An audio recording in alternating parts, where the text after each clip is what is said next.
तो हर आदमी अपने पैर पर खड़ा हो, वो स्वावलंबी बने, नौकरी के पीछे न भाग करके नौकरी देने वाला बने। इस भावना को लेकर के ये स्वावलंबी भारत अभियान चलाया गया। अंग्रेजों ने स्वायत्त इकाई, स्वतंत्र इकाई होती थी, उसको ग्राम व्यवस्था को खत्म करना एक बहुत बड़ा पाप भारत में उन्होंने किया है। पूरी दुनिया हमको टीवी सेट दे सकती है, कंप्यूटर दे सकती है, कैमरे दे सकते हैं, पर पूरी दुनिया मिलके चाहे तो भारत को खिला नहीं सकती है। तो स्वदेशी केवल मात्र आचार में नहीं, आईपीआर में भी होनी चाहिए। आने वाली ये जो चौथी जो इंडस्ट्रियल रेवोल्यूशन है, ये आईटी का, आईए का, एल्गोरिदम का चला है। भारत दुनिया को बिना चोरी किए अच्छी चीजें दे सकता है। जब देश पे, दुनिया पे संकट आया, भारत सबके लिए प्रयोग करने के लिए। इन्होंने केवल अपने देश के लोगों को दवाइयाँ नहीं दी। भारत की आत्मनिर्भरता इस समय सिर्फ भारत के लिए आवश्यक नहीं है, दुनिया की आवश्यक है। Namaste all. Today we have with us Mr. Kashmiri Lal. He is All India Organizing Secretary for Swadeshi Jagarana Manch, and today he is with us to talk about Swavalambi Bharat Abhiyan. So let us find out what Swavalambi Bharat Abhiyan, as the name itself says, it's self-reliant, but then there is more to it. Let us hear it from him. Sir, namaste. Welcome to the program. So अभी आप जो कर रहे हैं स्वावलंबी भारत अभियान, पहले क्या है ये अभियान क्या है? हम लोग ये 1900 में सुनते थे, जहाँ पे वीर सावरकर जी ने कपड़े सब जला के फॉरेन गुड्स को हम लोग बहिष्कार करना करके एक अभियान शुरू किया था। अभी 10 साल से हम सुन रहे हैं कि आत्मनिर्भर भारत, हम लोग सेल्फ रिलायंट बनना है, आत्मनिर्भर बनना है, स्वावलंबी बनना है। क्या है, अगर हम लोग चाइना से इंपोर्ट किया तो क्या होता है? अभी पैसा कम पड़ता है ना। स्वदेशी जागरण मंच ने जो अभियान चलाया, वो आत्मनिर्भर अभियान जो चल रहा है उसके बराबर का है। लेकिन इसके अंदर वो गूंज भी है कि जो उस समय आज़ादी से पहले विदेशी चीज़ों को जलाने की थी, लेकिन साथ साथ लाला लाजपत राय, बाल गंगाधर तिलक, ऐसे लोगों ने अपने विकल्प भी खड़े करने शुरू किए थे। तो आज ये दोनों चीज़ों का, उन चीज़ों का बहिष्कार हो, स्वदेशियों का स्वीकार हो। लेकिन जो स्वावलंबी भारत अभियान है, ये थोड़ा सा उससे अलग है। और उस अलग में क्या है कि जब हम स्वावलंबी कहते हैं तो व्यक्ति स्वावलंबी बने। माने कोई मालिक उसको एक पर्ची दे कि आज से आप छुट्टी है, आप नहीं कर सकते हैं, और वो धराशायी हो जाए। और जैसा देखते हैं कि ऐसे होने पर जैसे उसको नौकरी छोड़ने के लिए कहते हैं, त्याग पत्र के लिए कहते हैं, तो ऐसा लगता है कि मेरी दुनिया ही ख़त्म हो गई। तो हर आदमी अपने पैर पर खड़ा हो, वो स्वावलंबी बने, नौकरी के पीछे न भाग करके नौकरी देने वाला बने।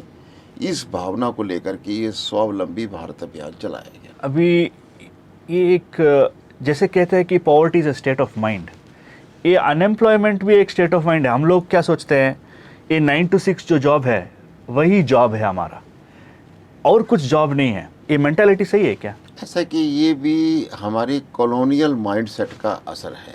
अंग्रेज़ों से पहले सब व्यक्ति बहुत अच्छा काम करते थे। बेरोजगारी शब्द, ये उर्दू का शब्द है, इसका इक्विवेलेंट संस्कृत में मिलता ही नहीं है। कारण क्या था कि हर एक के लिए काम, अपना काम, जो भी उसको पैतृक काम है वो शुरू करे, उससे आगे बढ़ जाए, अध्यापन का शुरू करे, उससे बड़ा बढ़ जाए तो दुनिया भर में अपना सामान बेचे, ये रहता था।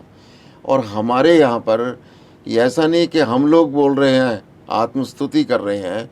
एंगस मेडिसन, जो कि दुनिया भर का प्रसिद्ध अर्थशास्त्री है, वो कहता है कि सन 1000 साल तक, 0 से लेकर 1000 साल तक भारत का दुनिया में व्यापार में 33% शेयर रहा, और उसके बाद फिर अगले 15 साल में 25% गया।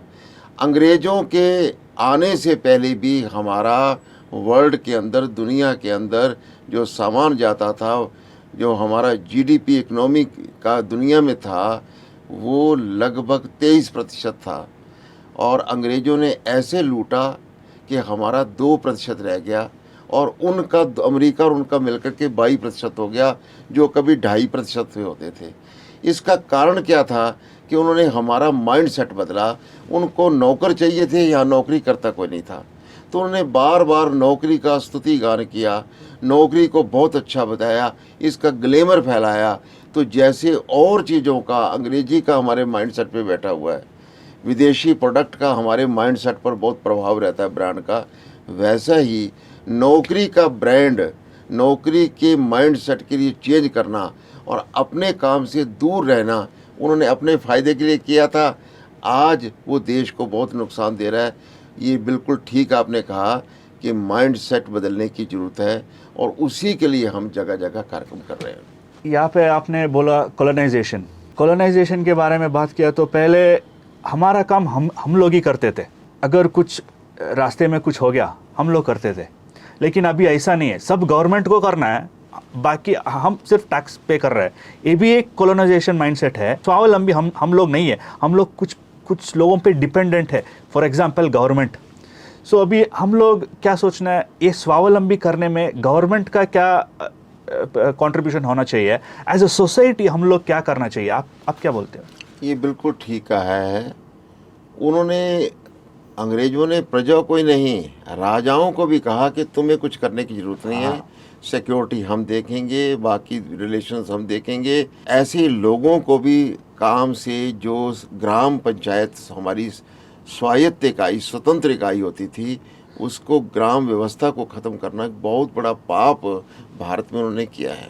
अभी ये जो माइंडसेट चल रहा है, जो मानसिकता चल रही है, वो सरकार पर डिपेंडेंट होने का, और आम तौर पर पॉलिटिकल पार्टीज़ भी अपने छोटे लाभ के लिए फ्री बीज दे करके, मुफ्त की चीज़ें दे करके, और सब प्रकार का आप हमको वोट दो तुम्हारी चिंता हम करेंगे, ये मानसिकता बना रहे हैं। ये ठीक नहीं है। और जैसे बड़ी कंपनियां एक प्रकार का षड्यंत्र रच रही हैं, तो ये राजनीतिक, मैं हर पार्टी के बारे में ऐसा नहीं कहता, काफ़ी पार्टी राष्ट्रवादी पार्टियां इसका विरोध कर रही हैं मुफ्तखोरी का, लेकिन उनको भी मजबूरी में कभी कभी करना पड़ता है। तो ये बहुत ठीक नहीं है। सरकार को सेना का, देश की सुरक्षा का काम देखना चाहिए। सरकार को इसी प्रकार से देश के लोगों के स्वास्थ्य के लिए अच्छे अस्पताल हो, और जो गरीब बच्चे नहीं पढ़ सकते हैं उनके लिए शिक्षा का प्रबंध करना, ताकि हमारे देश का टैलेंट नहीं मरे। लेकिन जो व्यापार है, रोजगार है, उसके लिए इंफ्रास्ट्रक्चर तो खड़ा करना, उसके बाद लोग अपने ढंग से चल सकें, ऐसा वातावरण करना। और उनको जिस प्रकार की ऊपर की सुविधा चाहिए, जैसे ONDC बनाया है, एक प्लेटफार्म बना दिया, हर कोई ऑनलाइन काम कर सकता है, तो इस प्रकार के काम सरकार को करने होते हैं। लोगों को अपनी R&D भी करनी होती है, लोगों को अपना काम भी देखना होता है, और नए नए रास्ते निकाल करके दुनिया से भारत में माल आए ऐसा नहीं है ज़रूरी। हम दुनिया को सामान बेच सकें, ऐसी अर्थव्यवस्था तभी खड़ी होगी जब वो लोगों पर आधारित होगी। अभी पिछले 10 साल में जी मेरे को लगता है ये हो रहा है। पहले हम लोग डिफेंस का इंपोर्ट करते थे, अभी हम लोग एक्सपोर्ट कर रहे हैं। अभी स्पेस में हम लोग दूसरे देशों का सैटेलाइट हम लोग भेज रहे हैं। हमारा लॉन्च व्हीकल इतना अच्छा है। गवर्नमेंट अपना काम कर रहा है। एज अ सोसाइटी मेरे को लगता है सोसाइटी भी बदल रहा है। देखिए, जो लोग IT में थे, अभी वो लोग भी एग्रीकल्चर में आ रहे हैं, वो लोग काउ फार्मिंग कर रहे हैं। सो सोसाइटी भी थोड़ा बहुत बदल रहा है। आपको क्या लगता है? थोड़ी नहीं बदल रहा है, बहुत अच्छे ढंग से बदल रहा है। इसको हमें समझना चाहिए, इसका सम्मान करना चाहिए। अभी हमारे दिमाग में क्या है, किसी लड़के से पूछो IT में सबसे ऊपर कौन है, तो वो सुंदर पिचाई का नाम ले देगा। वो भारतीय विदेशों में जो काम कर रहे हैं CEO उनके नाम गिनाना शुरू करेगा।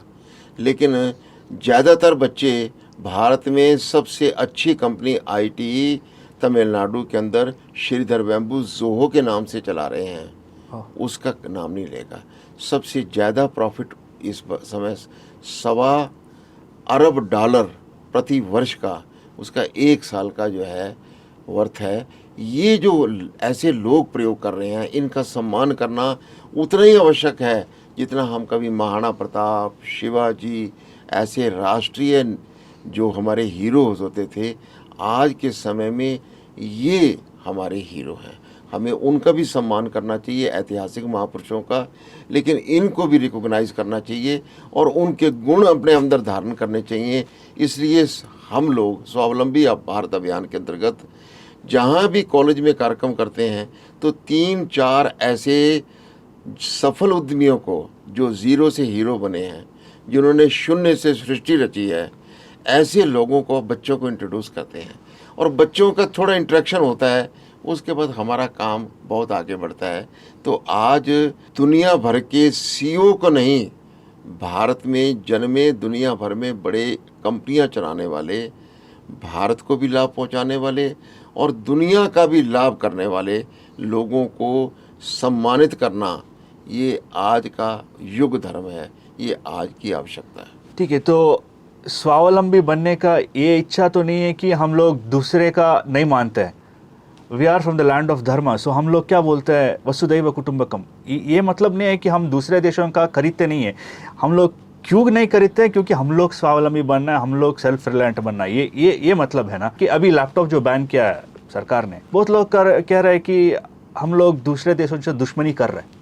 ऐसा कुछ है क्या? नहीं तो ये स्वावलंबी का, आत्मनिर्भर भारत का एक मॉडल है ना जी। देखिए, 1991 से जब से WTO आया है, तो लिबरलाइजेशन, प्राइवेटाइजेशन, ग्लोबलाइजेशन, ये तीनों शब्द प्रचलित हुए। तो इसके अंतर्गत दुनिया के सबके बॉर्डर खुले हैं सामान के लिए, पर व्यक्तियों के लिए नहीं खुले हैं। दुनिया के पास सामान ज़्यादा था तो उसके लिए छूट मांग ली। भारत के पास व्यक्ति अच्छे थे। भारत के पास 2.7% दुनिया की धरती है, लगभग 18% हमारे पास जनसंख्या बल है। तो ये जो डेमोग्राफिक डिविडेंड हमारा है, इसका लाभ हम ना उठा सके, ऐसे नियम बनाए गए थे। उस नियम के चक्कर को कैसे तोड़ना है, ये भारत ने देखना है। लोग कहते हैं पहले कि विदेशों में जाना नहीं चाहिए, ब्रेन ड्रेन होता है, ये सत्य बात है। लेकिन वहाँ से सीख कर भारत से लगाव होगा तो टेक्निक को यहाँ लाएंगे तो उससे ब्रेन गेन होता है। तो ब्रेन ड्रेन कैसे ब्रेन गेन में कन्वर्ट करें, ये हमको देखना है, आज की आवश्यकता है। इसी प्रकार से ये किसी के साथ दुश्मनी नहीं है, किसी के साथ कंपटीशन नहीं है। पूरी दुनिया हमको टीवी सेट दे सकती है, कंप्यूटर दे सकती है, कैमरे दे सकते हैं, पर पूरी दुनिया मिल के चाहे तो भारत को खिला नहीं सकती है, भारत की आबादी को पेट नहीं भर सकती है। इसलिए इन मायनों में हमें होना है। और आज जो दुनिया को लाभकारी चीज़ें मिल रही हैं, माने अगर चंद्रमा के ऊपर साउथ एरिया में जाकर के भारत ने कुछ अन्वेषण कर रहा है, इसका दुनिया को लाभ पहुंचाएगा। आज तक वो चीज़ें पता नहीं लगी, लेकिन अगर हम उनकी कॉपी करते, उनसे सामान मंगाते, तो उनसे पीछे ही रहते।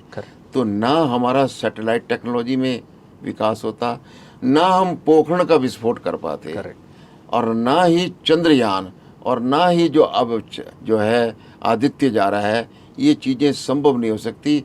तो स्वदेशी केवल मात्र आचार में नहीं, IPR में भी होनी चाहिए।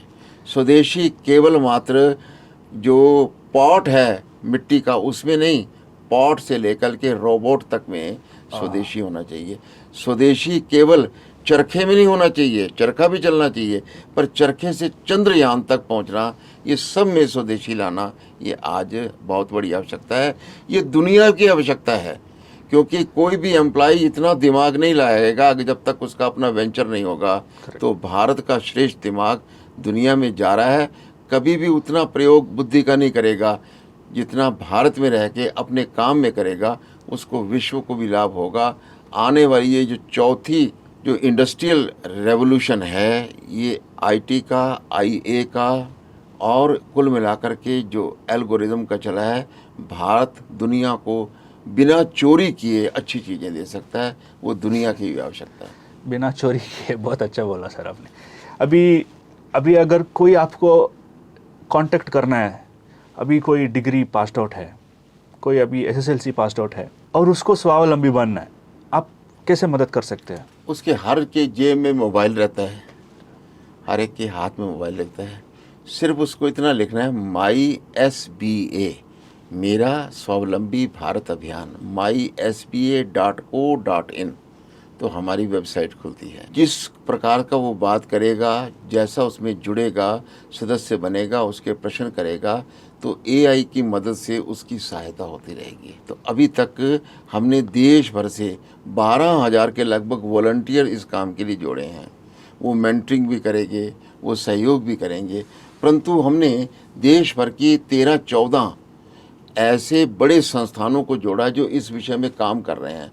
तो उनके साथ मिल कर के वो हमारे जो लोग जुड़ते हैं इनको भी सस्ती सुविधा, ईमानदार सुविधा और जिसको कहते हैं कि विन विन की वो रहे, तो उस कारण से उनसे भी आगे जाके जुड़ सकता है जो कि बड़े रेस्पॉन्सिबल ऑर्गेनाइजेशंस हैं।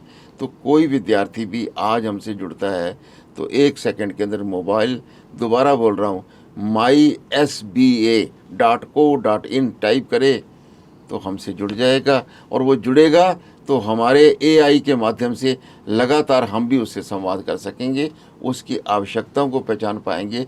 कुछ बातें वो नहीं बोल पा रहा तो हम उससे पूछ सकते हैं। अभी SBA स्वावलंबी भारत अभियान आज के लिए कैसे यूज होएगा? ऐसा है कि ये समय भारत का अमृतकाल का समय है और इस अमृतकाल के अंदर इतनी बड़ी करवट ले रहा है देश है। तो हमारा देश टेक्नोलॉजी में भी, हमारा देश उद्यमिता में भी, हमारा देश दुनिया के अंदर कृषि के नए नए प्रयोग जो प्रकृति का नुकसान ना कर सकें, ऐसे सब के लिए आवश्यकता है। उसके लिए स्वावलंबी भारत अभियान युवकों को सिखा रहा है कि स्वदेशी भी प्रयोग करना चाहिए, स्वदेशी मस्ट, लेकिन नेशन फर्स्ट। तो आज जैसे भगत सिंह, राजगुरु, सुखदेव या और क्रांतिकारियों ने देश के लिए काम किया था, तो ये जो विदेश में बैठा हुआ युवक है, यहाँ बैठा युवक है, इस आज़ादी के 100 साल मिलने के कारण से तब तक देश को परम वैभव जिसको बोलते हैं उस ओर बढ़ने के लिए कम से कम IT में दुनिया का विश्व गुरु बने, सब टेक्नोलॉजी में हमारा देश श्रेष्ठ हो और हमारा देश श्रेष्ठ होगा तो दुनिया को लाभ होगा। ये कोरोना में हमने देखा है, जब दुनिया को कोई दवाई नहीं दे रहा था तो आपने भी G20 में देखा होगा, हर कंट्री भारत का, खास तौर पे अफ्रीकन कंट्री भारत का एहसान मान रहे थे। जब देश पे, दुनिया पे संकट आया तो भारत सबके लिए प्रयोग करने के लिए, इन्होंने केवल अपने देश के लोगों को दवाइयाँ नहीं दी, इन्होंने टेक्नोलॉजी भी देने के लिए कहा कि जिस प्रकार का कोई व्यक्ति होगा उसको टेक्नोलॉजी भी देंगे। तो भारत की आत्मनिर्भरता इस समय सिर्फ भारत के लिए आवश्यक नहीं है, दुनिया के आवश्यक है। पर यह तब होगा जब हम अपना माइंड सेट बदलेंगे। केवल नौकरी करने वाले नहीं, नौकरी देने वाले, केवल टेक्नोलॉजी अपने लिए प्रयोग करने वाले नहीं, दुनिया को देने वाले। चाइना से हमारा कोई इस समय कंपटीशन नहीं है। चाइना पिट रहा है, बुरी तरह पिट रहा है। उसकी जो चोरी की आदत है, साइबर क्राइम करता है, जो उसकी बाकी देशों को लूटने की आदत है, भारत का स्थान बहुत बड़ा है, भारत के प्रति श्रद्धा लोगों की है, भारत एक रिस्पॉन्सिबल देश माना जाता है। तो इस समय अमेरिका से आगे बढ़ करके भी भारत को ले जाना है, तो उसके लिए स्वावलंबी भारत अभियान ये इस अमृत काल का बहुत बड़ा उपयोगी एक तंत्र हो सकता है, यंत्र हो सकता है और मंत्र हो सकता है, ऐसा मुझको कहना है। सर, मेरे को क्या लगता है, जिस काम में धर्म होता है ना सर, उसका सफल 100% मिलता है। हम लोग कुरुक्षेत्र में देखा है। सो आप जो कर रहे हैं ना, इसमें धर्म है, मेरे को दिख रहा है। So I wish you all the best and ये अभियान आपका ऐसे ही लागू रहे जब तक भारत आत्मनिर्भर बने। धन्यवाद सर। मैं किरण आराध्य जी का और साथ ही जो आपकी संवाद नाम की ये संस्था है जो हजारों युवकों को, लाखों युवकों को प्रेरित कर रही है इस डिजिटल माध्यम से, उनको भी बहुत बहुत धन्यवाद देता हूँ और नमस्कार करता हूँ।